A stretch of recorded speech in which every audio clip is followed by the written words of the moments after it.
Welcome back to SpeakPact. I am super excited to introduce to you an OG when it comes to getting your voice out there and really making the most of it. She is the host of the Leverage Your Podcast show, but she has been in the world of podcast producing and publishing podcasts for 10 plus years. And she also knows not just how to publish the show, but also how to leverage them in a really big way to get your voice and your message and your brand out there. So we're going to dive deep into a lot of those different areas today. Welcome to the show, Lindsay Phillips. Thanks. It's nice to be on your show. I loved having you on mine not long ago. And yeah, you're just I just love chatting with you. Yes. So definitely go to the Leverage Your Podcast show and see all of her amazing shows, right? But ours, especially because we really dove in to some subject matter that I haven't. You're a really great host. You know how to draw things out that I haven't publicly shared. So on a regular basis. So definitely go on over to Lindsay's show and check out that episode. I think it was 2 or 3 weeks ago. Has it aired? Do I know? I know. I'm just trying to remember. You're catching me off guard here. I think it's live like next week, actually, or the week after. It's coming up really soon. So probably when we might even go live at the same time.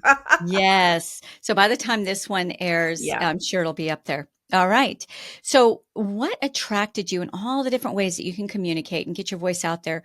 What drew you to the platform of podcasts?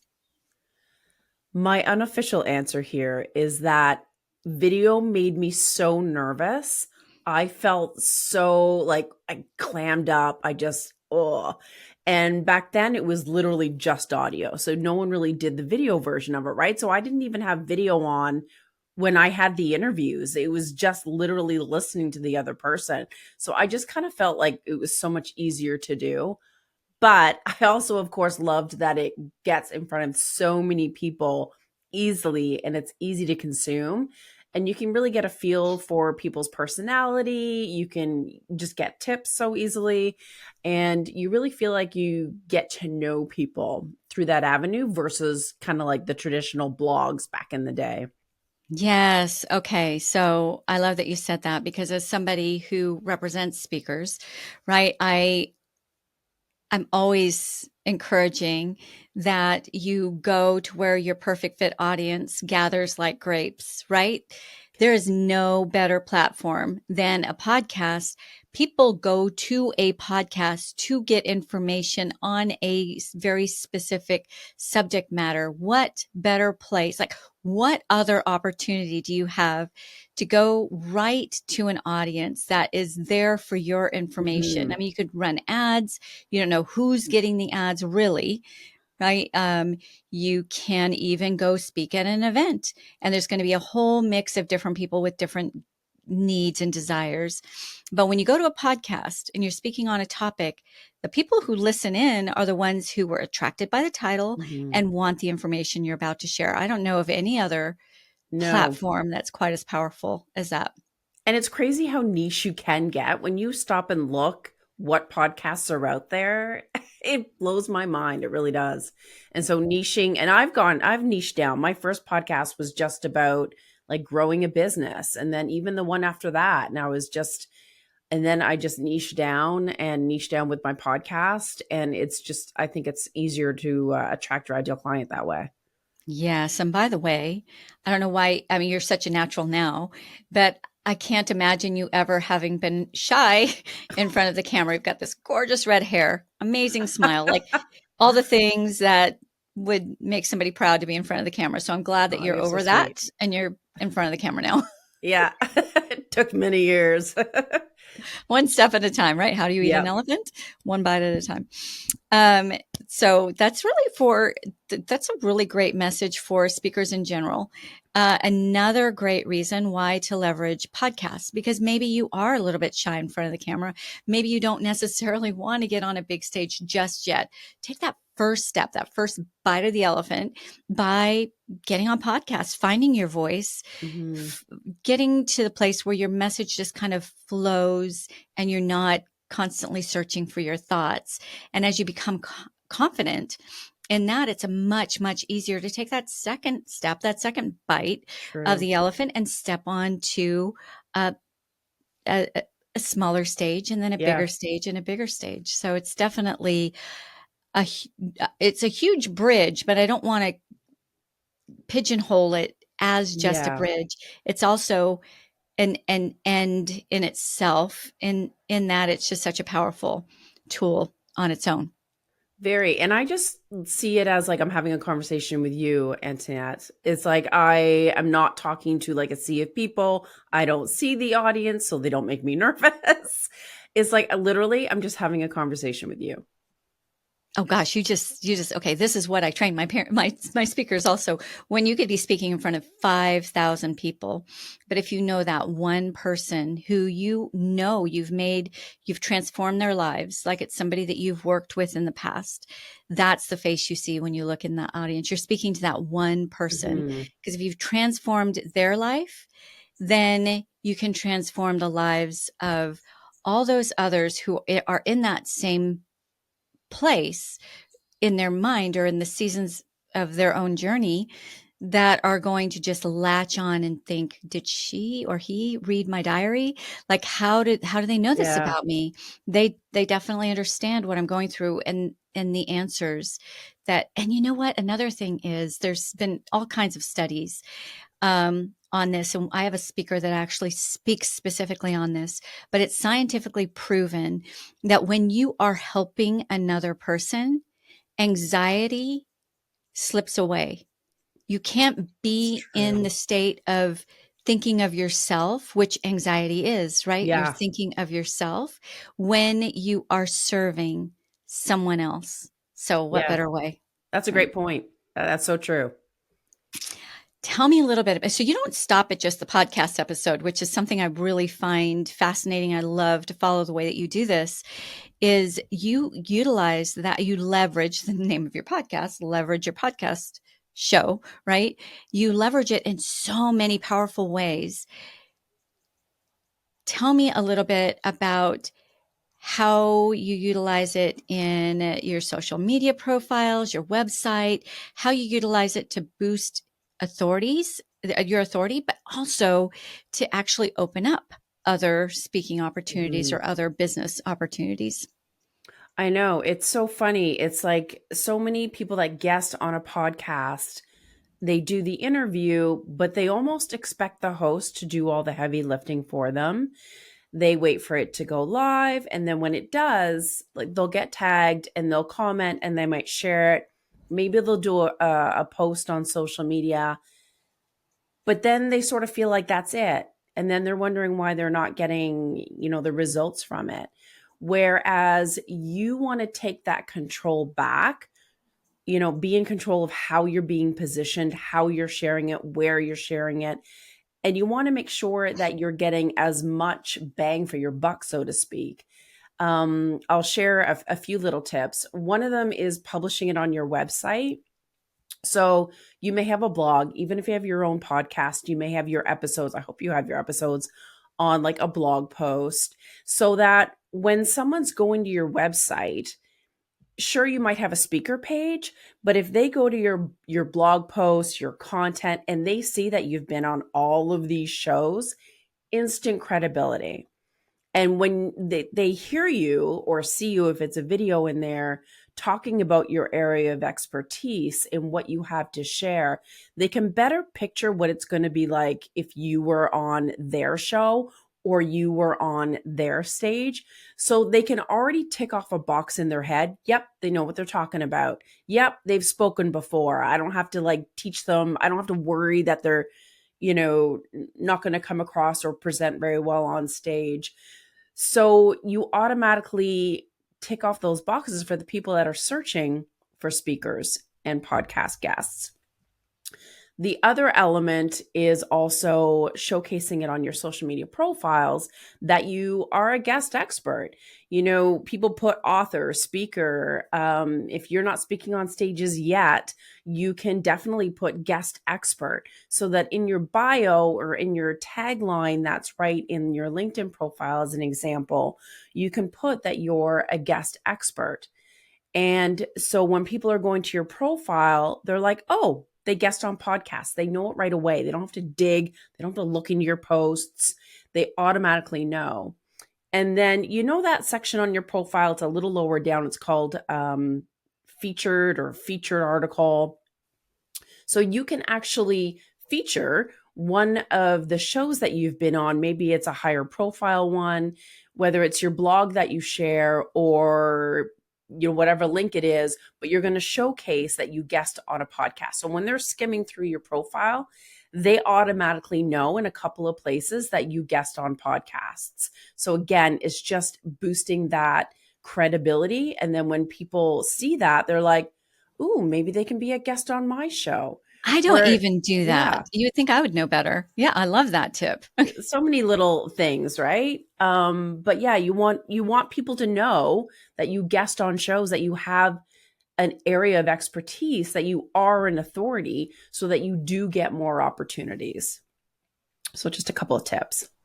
Brilliant. No, those are really brilliant and so simple, right? Even our Yeah. assistants can do that. That none of that takes a tremendous amount of time. And and I think it's also respectful to the host that brought Mhm. you into their world and basically third party verified you, right? You're helping to get the word out with Give their them show. backlinks, especially if you Yes. are putting it as a blog post on your site. And like I do embed the audio because I have a back hack for that, but I can also embed the video. But I do link to the host and their website and their iTunes and so forth. And if they don't create show notes that are kind of like meaty or have timestamps or bullets, I create my own and put them on there. And sometimes I'll even create my own image so that it's my brand that's being represented. So there's all sorts of like, little extra tricks that you can do to get the most results out of it. Okay, so that's social media and profiles. Um, is there a way that you distribute and publish your podcast guest Mhm. interviews? So, right, podcasts go back two Yeah. ways. Um, in our world, we call them in or out. So, this is Mm. an in interview. That Yeah. is, you're coming into my space and I'm interviewing you.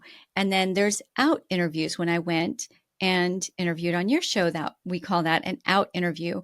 And there's a whole process that it's not just one and done. Like I did the podcast, just like what you're sharing. Golly, that's a month's worth of content if you really do it right, right? For your social media posts, for your email Mhm. nurturing system, funnels, all of the different things.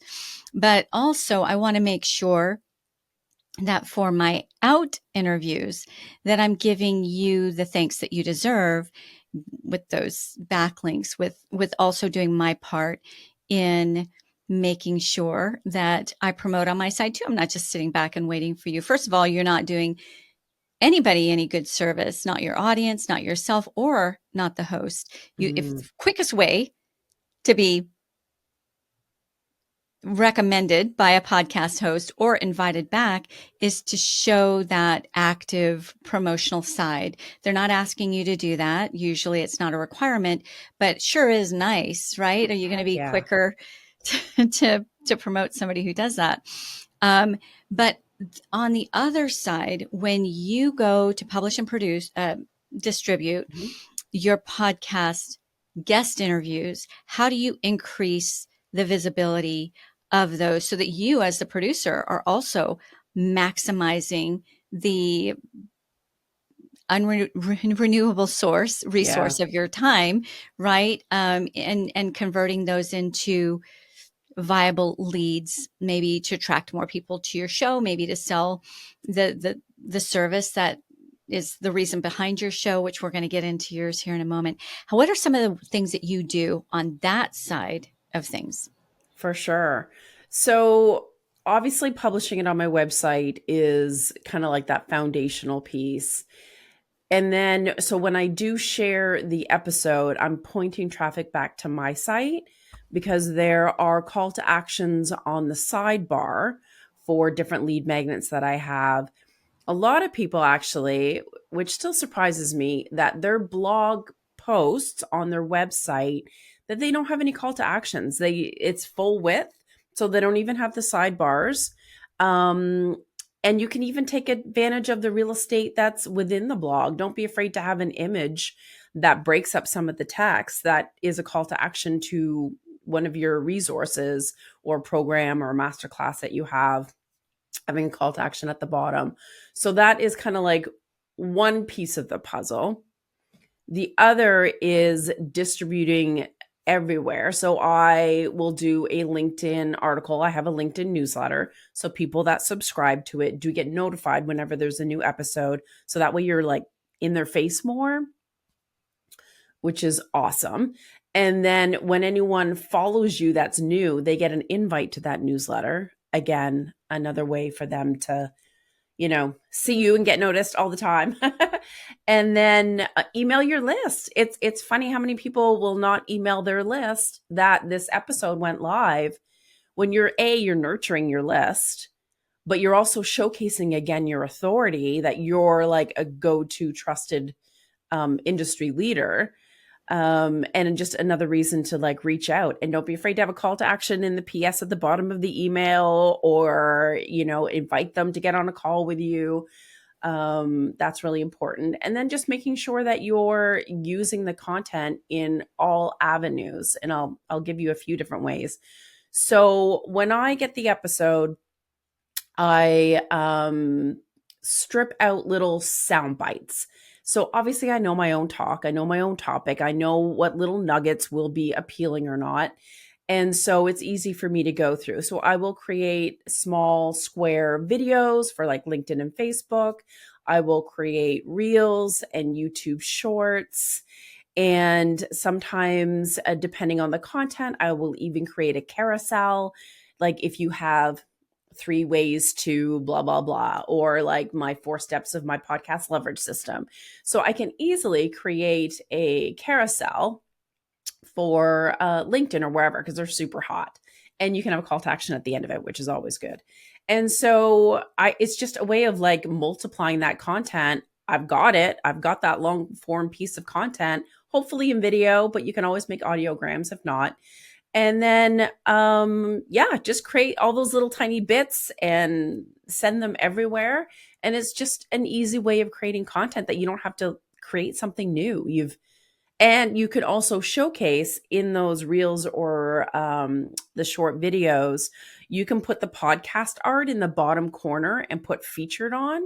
So you're giving kudos to the host. You're giving them visibility for their podcast, but you're also showcasing that this little snippet came from that podcast that you guested on. So you're positioning yourself as an authority, giving that little piece of snippet of information. So it's double duty. Oh my goodness. That I think I love everything you just said. And that is really the power of podcasting, right? That energy, the ROE, the return on your energy, your effort. Ooh, I like that. Yeah. Is as far as you want to take it. There's so much value in leveraging that one podcast episode. And I know I work with speakers, right? And I have certain speakers who are like, it's not paid. It's not worth my time. It is paid. If done right, it's paid monetarily, but also done right, it's paid in quote unquote revenue that is far more valuable than maybe, a host check done right. And if you really have the right mindset about it, you can throw out, to me, I mean, there's different merits to having a marketing and advertising budget. But if you don't, this is your best way to go, right? Is on podcasts. And you Agreed. mentioned the LinkedIn newsletter. Now, listen to everybody, Lindsay, because she not only knows how to do it, but she has done it herself. She's in the top 5%. The Leverage Your Podcast is in the top 5% of millions of podcasts. There are millions of podcasts out there. Her listener score and her engagement, very, very high. That is not easy to achieve. It comes very intentionally. You're not going to haphazardly And reach the, consistency. yes, consistency, but also all these different things that you're talking about. Once you have the automations in place and the systems in place, Mhm. it is a little bit of effort, but it's not all consuming. Podcasters work very hard, but you just work a little bit harder and you Yeah. get tremendous, tremendous Yeah. It's so much easier than leverage out of creating that. something from scratch. Mm-hmm. Um, and it's funny, I get a lot of guests that will say, but I only have a few talks, like topics. And so I say the same thing on all of the shows. So why would I keep sharing them? Because it's all the same thing. And I'm like, it's not going to be all the same thing. The questions that you get and how you answer it and the conversation that you have, you're not a robot. You're going to say it in a slightly different way. Yeah. But also on social, because the feed, it goes so fast and there's, people are connected with lots of other people, they are not going to remember when it looks slightly different and it's said slightly different. They're not going to remember what they heard a month ago or 2 months ago. Yes. And people need to hear the same information over and over and over again. And then one day they'll be like, oh, yeah, that makes sense. Or Yes. like, I keep hearing that. And like, yeah, it must be true. Do you know what I mean? So you can't worry Yes. about feeling like you're giving the same message over and over again. We all have our own area of expertise, especially if it's niched. So of course you're going to repeat your same method, your same strategy, your philosophy on that thing to help your, prospects or ideal client.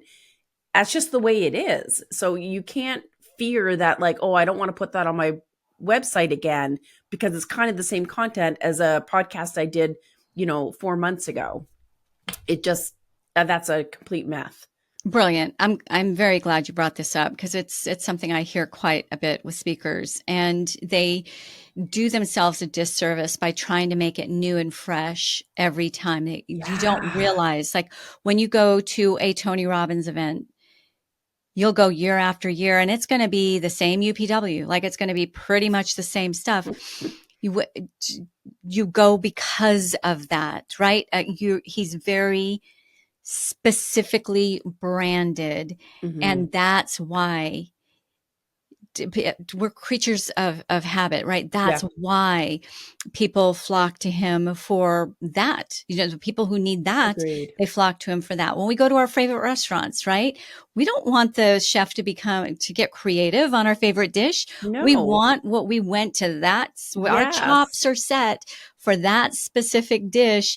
If I order I don't know, my ribeye steak that's made in such a way, and they bring me it made completely differently because they were getting Oh, creative, I'd say, but that's just not what I came for. Like I I know. wanted the thing I came for. So what you brought up is so incredibly important.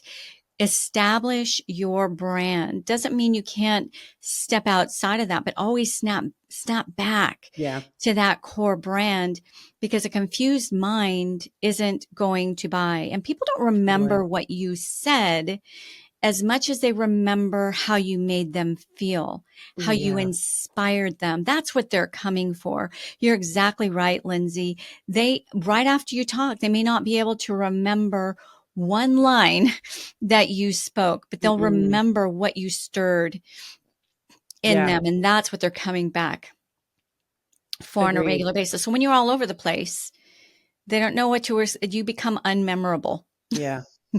So I love, love, love that you brought that out. This is a little bit sideline, but I see you utilizing this in a really powerful way, and I'm hearing about it more and more. Can you explain how you couple your messaging through your podcast with that LinkedIn newsletter that more and more people are beginning to utilize, not only as a reader, as a partaker of the information I am, but also creating their own? What has that done for you? And is it worth the effort? And why did you start doing it? I did it because I find LinkedIn, we're all professionals and we want to learn new things. We always want to improve. We want to know what other, marketers are doing, right? And what's working and what's not. And just, yeah, we always, I don't know, I guess entrepreneurs, we just always want to learn new things and better ourselves. And so for me, I quite often want to get into articles because it's more meaty. Like Yeah. there's more stuff in it. Um, and I also want to be reminded of things where it's like I may not dive into someone's social media posts in LinkedIn. Sometimes it comes up on my feed, sometimes it doesn't, sometimes I'm in there.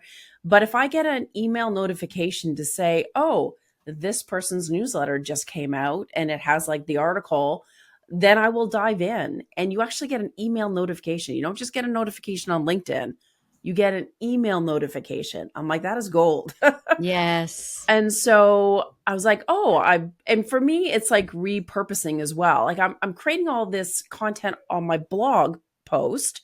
Why am I not sharing it in LinkedIn as an article that showcases myself as an authority? But then I've got space to like add other call to actions, add my lead magnet in there. I'm actually about to rejig it slightly so that I don't have my whole blog in there, but I take out a couple snippets and just put like easy to consume tips. So you can mix it up. It can be like a weekly e-zine kind of a thing, right? Where it can be like your favorite tips that you use on social. It doesn't have to be a full article. It doesn't have to be the episode that just went live. It can be whatever you want it to be, and you can change it. It can be weekly, it can be bi-weekly, whatever it is. But the point is, it's just another way of giving content, another way of converting those leads, and just sharing your expertise and getting like right in front of their faces instead of waiting for them to find you and reach out. Yes, another touch point, right? And it takes Yeah. layering. We're so inundated that it takes that layering. They see your podcast, they hear you on Mhm. somebody else's podcast, they see your posts, and now they get this Exactly. newsletter. It's just that next layer. And we all consume differently. Yeah. So yeah, I love that you're leveraging that. Do. Tell me a little bit about how, because I'm sure you're pitched all day long, all week long, like you've got hundreds of pitches to be a guest on your show all the time. How do you sift it out and decide who you're going to feature on? I mean, you worked really hard for the ranking that you have. So just putting anybody on there isn't going to happen, right? How do you Yeah. filter and sift between this is the guest that I'm going to feature versus writing others Totally. off? Mhm. I definitely take recommendations from other friends or people that have been on my show. They're like, I think this person would make a great guest. I'm like, perfect. So those kind of recommendations are key. So I Yes. think too, even when you're guesting on a show, when you have someone on your show, don't be afraid to ask the other person because there's always like, oh, what can I do to help you? Actually, I'm looking for a Pinterest expert. Do you know one that would make a great guest on my show? Whatever that would be, tap into who that other person knows. And then, and I offer too. I'm like, I've had all these guests on my show. Check out my podcast. If there's anyone there that would be great for your show, then let me know and I'll make an introduction. So, and it's that give and take, right? People remember those kinds of things. Yeah. I definitely always look at the one sheet. I like to know what their topics are. if someone pitches me and I don't know what their topics are, it's like, I'm not going to do the research on their website and try to figure it out. That's exhausting. I Yes. want to know exactly. And then once I know their topics, I'm like, okay, does that fit my audience? Does that help podcasters? Does that fit the mission of my podcast? So it has to, because I have been pitched all sorts of things. And I feel like, did you even like look at my show? Like, I don't serve e-commerce like at all. Yes. Oh, I just lost my earring. My other one. It's a good thing my hair's long. Yeah, good thing you've And got all that voluptuous hair. um so it's like it has to fit. It has to, I'm very astringent on what kind of topics I have on the show because it has to relate to a podcaster that's hosting or guesting, and how can it better that part of their marketing. Okay. Um yeah. Yes. Can I hop onto your this is the huge peeve of mine, and I do not allow I do not allow my speakers to speak on a physical stage or a podcast without having really Yep. dove Yeah. in to to definitely watch some of those, watch or listen to some of those podcast episodes, scan through who have been their guests, what have the Yeah. topics been, understand their audience. You can easily go to something like Listen Notes and see a little bit Mhm. about who their audience is, what their focus is, care enough about the fact that that host is basically third party verifying you, right? Trusting Yeah. you with their audience, that you do that little bit of extra homework. Do not knock on their door because you're just mass knocking on doors. It's like You knocking on can somebody's tell. door and say, "Hey, can I come have dinner? I don't know you. I know nothing about you. You know nothing about me, but I want to come in and have dinner with you." No, close the door, right? Whereas it could be obviously recommended is amazing. Your neighbor says, "Hey, this is a great person. You want to meet them?" Great. That's a Mhm. way to open the door. Another is, "Hey, you're my neighbor. I have this information that might be valuable for you. Welcome to the neighborhood." And just come in as somebody who cares about them and their platform. So Mhm. incredibly important, whether it's an on stage engagement, study the audience, even pull a few of the registered attendees if the host lets you. And then if it's a podcast, make sure as a speaker that you give that podcast, don't waste their time by pitching them. And those one sheets are still valid. If you are a speaker and you wonder, do I Yep. even need a one sheet? They are. But another really great use of your one sheet is they are generally in PDF format, right? So you can go in with the right software and tailor it to what Yeah. matters to that podcaster. Whereas if you're relying just on your web page, for that it's a little bit more difficult to Yeah. tailor that all of the time. Tailor it so that she or he is not wasting their time. They can skim through, see exactly what you're about, see what your topics are. Does it match their theme? Is it Mhm. going to be of value to their audience? Take those extra steps. Those are going to go a lot further than just doing that blanket, Yeah. unpersonalized outreach. So, and what a waste of your time, right, I as a know. podcast host. And knowing the format too, I've had people pitch and they're like, and I go back, I'm like, "Oh, what are your talk topics?" And they're like, "Oh, I'll just talk about my podcast and my journey." I'm like, "I'm not that kind of podcast. Like, I don't typically dive into people's journey and like how they created their podcast. I might touch upon it a little bit, but I'm very like, I want actionable steps for my listeners that will help them move the needle for them. So it's like the format of the podcast, you also need to know that as well. Yes, great point. I have one of my speakers in particular has his own podcast, and he just talks. He doesn't bring on outside guests. He's starting to step into that realm a little bit, but it's rare. If you know anything about his podcast, you know it's him speaking. So you pitch somebody like that. You're like, I want to be a guest on your podcast that has no guests. I know, right? That Drives me is not nuts. that's just like a telltale sign that I don't give a heck Mhm. about you. It's Nope. just all about me. Yep. So I love that you said that. At this point in the show, I know that there are a good number of people that are going to want to know more about you.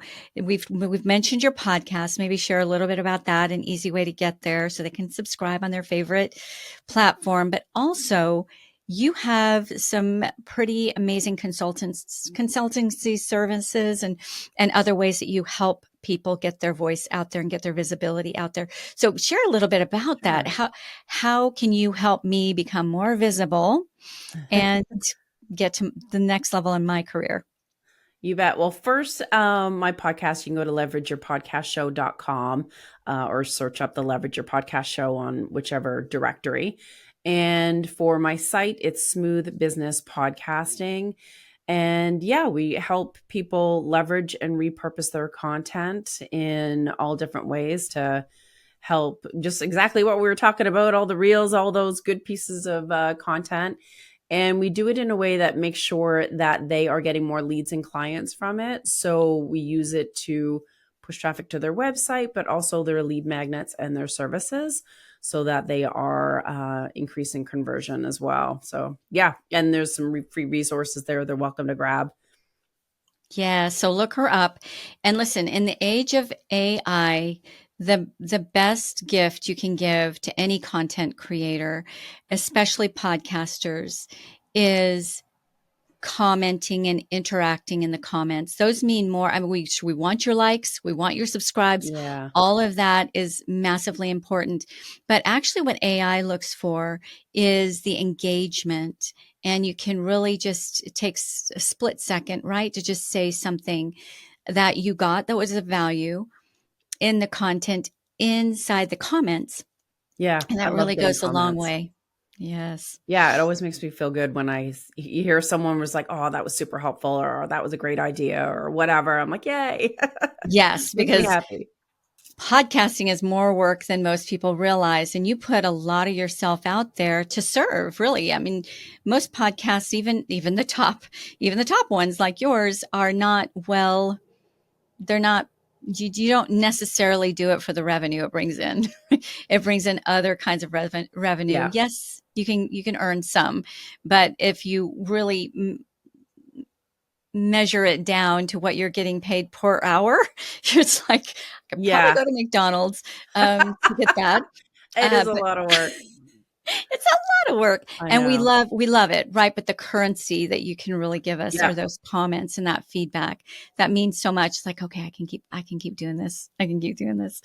Yeah. So tell me before we start to close, what what makes you feel like that was really a great guest? I would have them back in a heartbeat versus I'm glad that interview is over. I don't even know if I want to post it.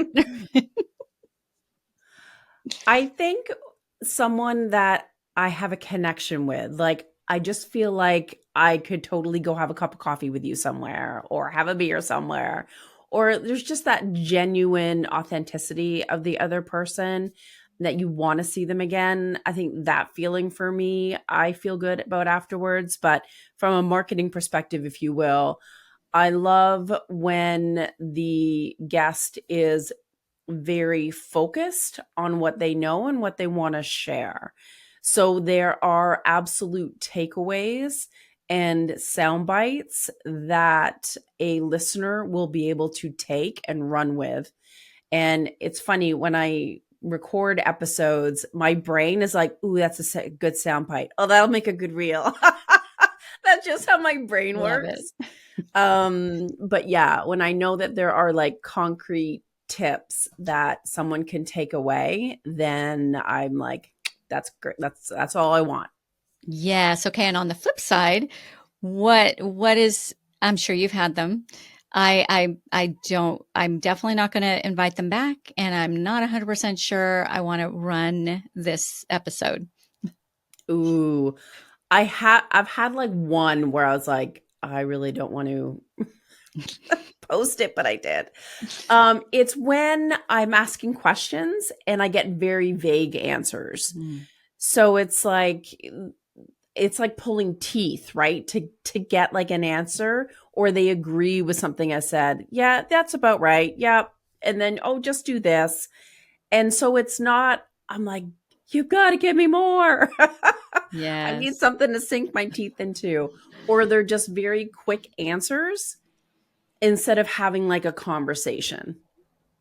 Okay, I That I love find that. really hard to release. But I mean, for the most part, I really vet the people that are guesting on my shows. Again, I look at their site. Have they been on other shows? What do they sound like? Are they flat, right? Like personality wise? And I have had some people where I'm like, I'm sure they're great on shows. I'm sure they know their stuff up, and down, but I just don't think our personalities will jive, and I think I'll have a hard time with it. So I don't. So Mhm. doing that back end work is really important. Yes. Oh my goodness. I just heard this funny story from one of my speakers who also has a podcast, and he had a guest. This is a different one than what, the one I was speaking about before. He had a guest on, and every time he would ask a question, the guest would say, "Well, it's in the book. What's in the book?" Oh, He actually shut the podcast down. He said, "I just don't think this is going to work. oh wow. Just yeah, Yeah. let's just pass," because he would not give of No, himself. Podcasting is about serving. Give of your best content, right? You cannot absolutely. outgive. It's that spirit of abundance, right? Versus the spirit of lack. The more you Mhm. give, the more people will be attracted to you. And just because I heard it once on a show, there's all kinds of steps that need to happen for them to actually implement it. So Absolutely. never walk in that scarcity mentality. Serve, don't sell. I think that's Yeah. probably one of the things that if somebody's selling their service all the way through, that starts feeling icky because I don't I want it to know. feel like an advertisement. I want it to feel like you and I are having coffee, having a conversation, and bringing in my audience to do that. Yeah. When on the flip side, though, when you are podcasting, right, all the way through, I have seeded, like, I know Yep. that I'm introducing, maybe some of you, I'm introducing you for the very first time to Lindsay Phillips. I want you to know her. I wouldn't have her on this show if I didn't want you, if I didn't feel like she really brought value to this space. So I'm seeding your show from the beginning all the way through. I would hopefully venture to believe that not one person feels like I have been selling all the way through. I've also seeded your service all the way through. It's okay to do that, even if you're the Yeah, guest. absolutely. Now, I know this might be overwhelming. I do have ways that I can serve you in that way if that's ever a conversation you want to have, but here are the steps. It's okay to do that. But when you're Yeah. saying read the book or No, buy my service and you'll learn, that's a whole different I spirit. know. Agreed. Yeah, that's not my jam. And real podcast guests, right? Well, guest experts, they understand that. Every now and then you come across someone who's just You do, such a you self do. promoter. Oh, this is what I don't like as well. Tell me how you feel about this because I'm about Okay. ready to maybe add it to my do's and don'ts for the pre-interview stuff.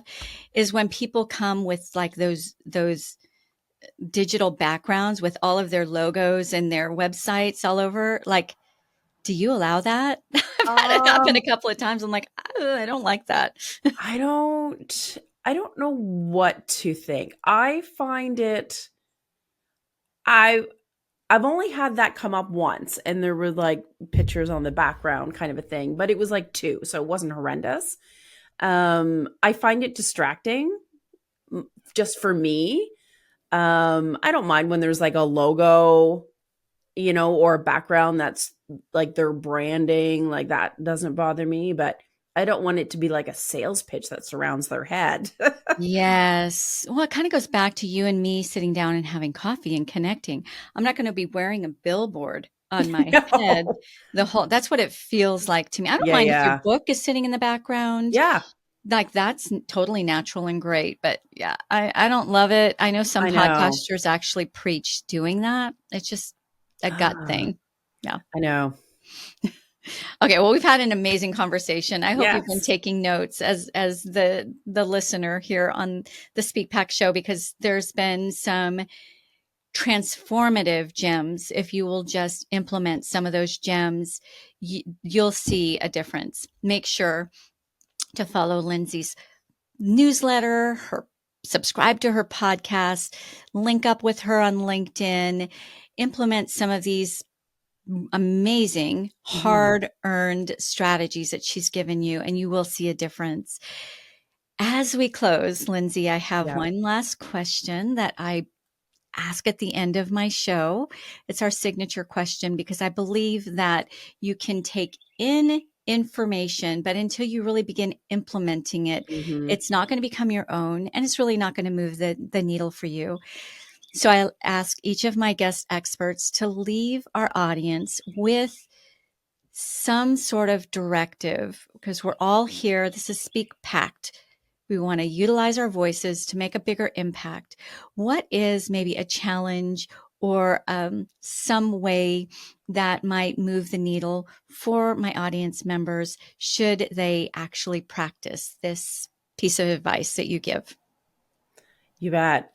I think that often we shy away from adding call to actions to our social media. So we'll have a quote, a tip, a video, but then just kind of leave things as it is. Whereas if you start putting more call to actions in your social posts, they don't have to be salesy. It can be, oh, by the way, you can extend this and I have a free resource. I'll put the information below. Or put hashtag, I don't know, joy below, and let's have a chat and I can do this for you. Or it can be anything, honestly, but it just let it feel like a natural segue. And then you can put the information below, like in the first comment. But don't be afraid to put call to actions in any of your content, any of it. If you've got a little quote or a reel or anything, call to action. Yes. Okay. Never assume the next step. Never assume Hmm. that the audience member, whoever it might be, understands what we're all distracted. We've got a lot of things coming. Yeah. We're coming to this space, whether it's your newsletter, your podcast, whatever it is, because we want directions, right? We want Yeah. to be told What's the next? next step. Such perfect, right? Call to action. I Yeah. love that. Yes, perfect way to close. Thank you so much Oh, for thanks for having being me. with us today, Lindsay. You are a delight. I am a big fan of your show, and I so appreciate the time you've given us today. Thanks. I always love chatting with you. Ciao, ciao for now. We'll see you all soon.